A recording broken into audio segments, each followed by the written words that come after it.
നിങ്ങൾക്കെല്ലാം എന്നെപ്പോലെ തന്നെയുള്ളൊരു സംശയമായിരിക്കും. കുറച്ചധികം നോട്ടുകൾ പ്രിന്റ് ചെയ്ത് ഇന്ത്യയിലെ ജനങ്ങൾക്കെല്ലാം വിതരണം ചെയ്തുകൂടെ എന്നുള്ളതും, ഒരു നോട്ടടിക്കാൻ ഇന്ത്യയിൽ എത്ര രൂപ ചെലവ് വരുമെന്നുള്ളതൊക്കെ. ഇതിന്റെയൊക്കെ യഥാർത്ഥ ഉത്തരം വീഡിയോ മൊത്തം കണ്ടാൽ നിങ്ങൾക്ക് മനസ്സിലാക്കാൻ സാധിക്കും. ഇന്നത്തെ കാലത്ത് നമ്മളിൽ ഭൂരിഭാഗം പേരും ജീവിക്കുന്നത് പണമുണ്ടാക്കാനും അതുപയോഗിച്ച് സന്തോഷത്തോടെയും സമാധാനത്തോടെയും ജീവിക്കാനാണ്.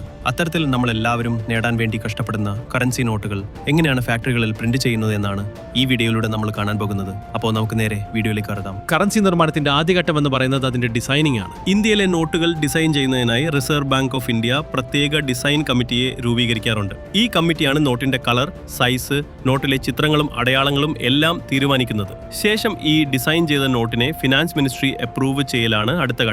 അതിനുശേഷമാണ് നോട്ടിന്റെ പ്രിന്റിംഗ് ആരംഭിക്കുന്നത്. ഇന്ത്യയിൽ കറൻസി പ്രിന്റിംഗ് മാനേജ് ചെയ്യുന്നത് 2 ഓർഗനൈസേഷനുകളാണ്. ഇന്ത്യൻ ഗവൺമെന്റ് ഓൺ ചെയ്യുന്ന SPMCIL-ഉം RBI ഓൺ ചെയ്യുന്ന BRBNPL-ഉമാണ് ആ 2 ഓർഗനൈസേഷനുകൾ. കൂടാതെ ഇന്ത്യയിൽ 4 സ്ഥലങ്ങളിലാണ് നോട്ട് അച്ചടിക്കാറുള്ളത്.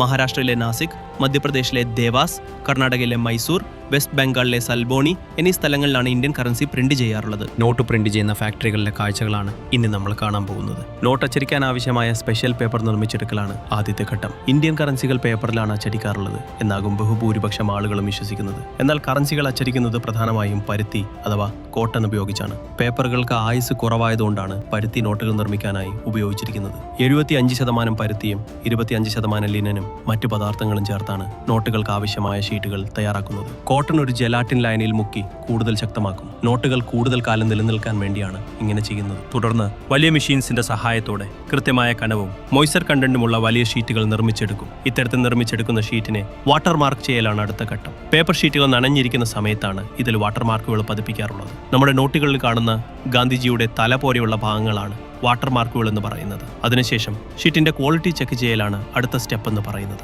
നിർമ്മിച്ചെടുത്ത ഷീറ്റുകൾക്ക് ആവശ്യമായ ക്വാളിറ്റി ഉണ്ടെന്ന് ഉറപ്പാക്കുന്നത് ഈ ഘട്ടത്തിലാണ്. ഇത്തരത്തിൽ നിർമ്മിച്ചെടുക്കുന്ന പേപ്പർ ഷീറ്റുകൾ വലിയൊരു റീലായിട്ടായിരിക്കും ഉണ്ടാവുക. ഇതിനെ മദർ റീൽ എന്നാണ് വിളിക്കാറുള്ളത്. പിന്നീട് അതിനെ ആവശ്യമായ വലുപ്പത്തിലേക്ക് കട്ട് ചെയ്ത് മാറ്റുകയാണ് ചെയ്യുന്നത്. അടുത്ത ഘട്ടത്തിലാണ് നോട്ടിൽ ഹോളോഗ്രാം ആഡ് ചെയ്യുന്നത്. യൂറോപ്യൻ കറൻസിയിൽ അത് വലിയൊരു സ്ട്രിപ്പ് പോലെയാണെങ്കിൽ നമ്മുടെ കറൻസിയിൽ അത് ഇടവിട്ടുള്ള രീതിയിലാണ് ഡിസൈൻ ചെയ്തിരിക്കുന്നത്. പലവിധത്തിലുള്ള സുരക്ഷാ കാരണങ്ങൾ ഉള്ളതിനാൽ തന്നെ ഈ ഹോളോഗ്രാം നോട്ടുകളിൽ എങ്ങനെ കൃത്യമായി പ്രിന്റ് ചെയ്യുന്നു എന്നത് ഇന്നും സീക്രട്ട് ആയിട്ടുള്ള ഒരു കാര്യമാണ്.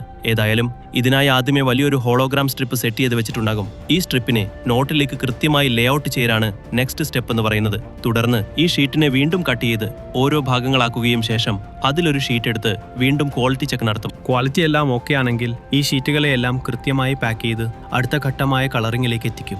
ഇവിടെ വെച്ചാണ് നമ്മൾ നോട്ടിലൊക്കെ കാണുന്ന തരത്തിലുള്ള നിറം നൽകുന്നത്.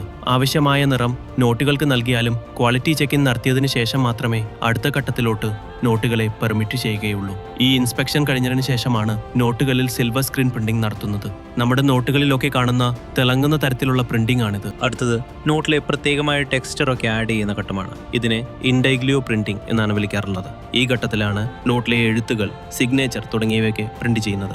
ഇതോടെ നോട്ടിന്റെ പ്രിന്റിംഗ് ഏറെക്കുറെ കംപ്ലീറ്റ് ആയിട്ടുണ്ടാകും. അതിനുശേഷം ഈ പ്രിന്റ് ചെയ്തെടുത്ത നോട്ട് ഷീറ്റിനെ കൃത്യമായി മുറിച്ചെടുക്കുകയാണ് ചെയ്യുന്നത്. ശേഷം മുറിച്ച നോട്ടുകളെ കൃത്യമായി എണ്ണി ഓരോ ബോക്സുകളിൽ ആക്കുന്നതും മെഷീനുകൾ തന്നെയാണ്. എങ്കിലും ഇതിനിടയിലെ ചില പ്രോസസ്സുകൾ ഇന്നും അതീവ രഹസ്യങ്ങൾ തന്നെയാണെന്നാണ് സത്യം. ഇപ്പോൾ നിങ്ങൾ കണ്ടത് യൂറോ നോട്ട്സിന്റെ പ്രിന്റിംഗ് ആണെങ്കിലും ഇന്ത്യ അടക്കം ലോകത്തിന്റെ പല രാജ്യങ്ങളും ഈ ഒരു രീതിയിൽ തന്നെയാണ് നോട്ടുകൾ അച്ചടിക്കുന്നതെന്നാണ് വാസ്തവം. എന്നാൽ പലതരത്തിലുള്ള സുരക്ഷാ കാരണങ്ങളാൽ ഇന്ത്യയിലെ പൂർണ്ണമായ കറൻസി പ്രിന്റിംഗ് രീതി പൂർത്താർക്കും അറിയില്ല. ഏതായാലും ഇതൊക്കെ കണ്ടുകഴിഞ്ഞപ്പോൾ നിങ്ങളുടെ മനസ്സിൽ സ്വാഭാവികമായി ഉണ്ടായ ചോദ്യങ്ങളായിരിക്കും. എന്നാൽ പിന്നെ കുറച്ചധികം നോട്ടുകൾ പ്രിന്റ് ചെയ്ത് ഇന്ത്യയിലെ ജനങ്ങൾക്കെല്ലാം വിതരണം ചെയ്തുകൂടെ എന്നുള്ളതും, ഒരു നോട്ടടിക്കാൻ ഇന്ത്യയിൽ എത്ര രൂപ ചിലവ് വരുമെന്നുള്ളതൊക്കെ. സത്യത്തിൽ കൂടുതൽ നോട്ടുകൾ പ്രിന്റ് ചെയ്ത അത് വിലക്കയറ്റത്തിന് വഴിവെക്കുമെന്നുള്ളതാണ് സത്യം. ആളുകളുടെ കയ്യിൽ കൂടുതൽ കറൻസി ഉണ്ടെങ്കിൽ കച്ചവടം കൂടുമെന്നത് ശരിയാണെങ്കിലും കുറച്ച് സാധനങ്ങൾ വാങ്ങാൻ ഒരുപാട് രൂപ എന്ന അസാധാരണ സ്ഥിതിയിലേക്ക് കാര്യങ്ങൾ നീങ്ങും. 2008 സിംബാബ്വേയിൽ ഇത്തരത്തിൽ ഒരുപാടധികം നോട്ട് പ്രിന്റ് ചെയ്തത് കാരണം നേരിട്ടത് 23 കോടി ശതമാനം വിലക്കയറ്റമാണെന്നറിയുമ്പോൾ ലക്കും ലഗാനുമില്ലാതെ നോട്ടടിച്ച് രാജ്യത്ത് നന്മ വരുത്തുവാൻ കഴിയില്ലെന്ന് നിങ്ങൾക്ക് എളുപ്പം മനസ്സിലാകും. അതായത് ഇന്നത്തെ വിനിമയ മൂല്യത്തിൽ $1 ഏകദേശം 84 രൂപ ആണെങ്കിൽ അന്ന് സിംബാബ്വേയിൽ $1 262 കോടി സിംബാബ്വെ ഡോളറിന് തുല്യമായി മാറിയിരുന്നു. ആ രാജ്യത്തെ കറൻസിയുടെ വില കുത്തനെ താഴേക്ക് പോയി. അതായത് ചാക്കുകണക്കിന് സിംബാബ്വെ കറൻസിയുമായി കരയിൽ പോയാലും ഒരു പാക്കറ്റ് പാൽ പോലും കിട്ടാത്ത അവസ്ഥയുണ്ടായി എന്നർത്ഥം. ഇത്തരം സാഹചര്യങ്ങളിലേക്ക് പോകാതിരിക്കാനാണ് ഒരു രാജ്യം കണക്കുകൾ അടിസ്ഥാനമാക്കി മാത്രം കറൻസി പ്രിന്റിംഗ് നടത്തുന്നത്. നിങ്ങളുടെ അടുത്തൊരു ചോദ്യമായിരിക്കും, കറൻസി പ്രിന്റ് ചെയ്യാൻ എത്ര രൂപ ചെലവ് വരുമെന്നുള്ളത്. ഓരോ നോട്ടച്ചടിക്കാനും വിതരണത്തിനും വർഷം തോറും വ്യത്യസ്ത ചെലവാണ് റിസർവ് ബാങ്കിന് വരാറുള്ളത്. 10 രൂപയുടെ 1000 എണ്ണം അച്ചടിക്കാനായി 950 രൂപയാണ് റിസർവ് ബാങ്കിന്റെ ചിലവ്. അതായത് 96 പൈസ ഒരു 10 രൂപ നോട്ടടിക്കാനായി ചിലവ് വരും. 20 രൂപയുടെ 1000 നോട്ടുകൾ അച്ചടിക്കാൻ 950 രൂപയാണ് ചിലവ്. ഒരു നോട്ടിന് 95 പൈസ ചിലവ് വരും എന്നർത്ഥം. 50 രൂപയുടെ 1000 നോട്ടുകൾ അച്ചടിച്ചിറക്കാൻ 1130 രൂപയാണ് ആവശ്യം. 100 രൂപ നോട്ടിന് 1070 രൂപയും 200 രൂപ നോട്ടിന് 2150 രൂപയും 500 രൂപ നോട്ടിന് 2590 രൂപയുമാണ് 1000 എണ്ണം അച്ചടിക്കാനുള്ള ചെലവ്. ഇതിലും വർഷങ്ങൾക്കനുസരിച്ച് വ്യത്യാസങ്ങൾ ഉണ്ടായിക്കൊണ്ടിരിക്കും. ഇന്നത്തെ വീഡിയോ എല്ലാവർക്കും ഇഷ്ടപ്പെട്ടെന്ന് കരുതുന്നു. നമ്മുടെ ചാനൽ സബ്സ്ക്രൈബ് ചെയ്യാൻ മറക്കരുത്. അപ്പോൾ മറ്റൊരു വിഷയവുമായി കാണുന്നവരെ ശുഭദിനം.